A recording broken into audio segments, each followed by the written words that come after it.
A Southern California transplant is trying to make a difference in Redding. He's got a lot of stories to tell. Most of them he tells with his camera.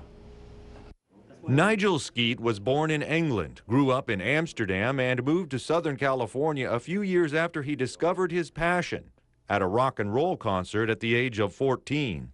I went to my first concert, which was AC/DC, and I brought my camera. And that was the first concert I ever photographed, and I was hooked. It was so loud, it was spectacular. All the pictures were horrible, but that's okay, I was hooked.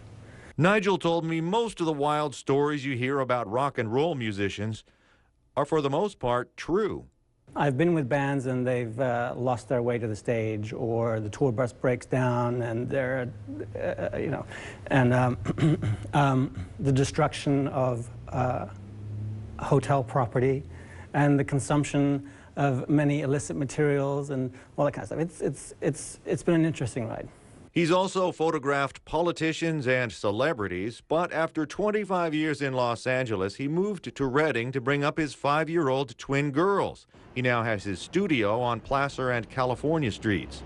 And while there is a homeless problem, he says it's nothing compared to LA, and he came up with an idea to humanize them rather than the cliche pictures we often see. It's almost like placing them in a situation that we think they should be in. Okay, make homeless people look the way we expect them to look. So I decided I'm going to do things a little differently. I'm going to bring them into the studio and I'm going to photograph them just like I do any other celebrity, rock star, friend, the people that I've photographed here in town. He took pictures of 50 people from the Good News Rescue Mission in 3 days' time, had someone do their makeup, engage them in conversation, and you realize that they're just like you and me. Okay?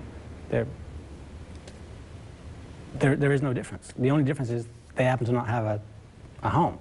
He says he was told the next few days they were referring to each other as rock stars, and it changed the entire ambiance of the mission. Now, Nigel will have a show of his pictures of the homeless. It's called Brothers and Sisters, Sons and Daughters. It's Friday night at 6:30 at the Redding Civic Auditorium. The pictures will be sold. All the money goes to the Good News Rescue Mission. Here's the fun part. The interviews with the homeless, they'll be printed up. You can read those, and you can meet some of the subjects as well. Nigel's inviting them to sign their pictures. They'll be there to talk with you, and it's all free.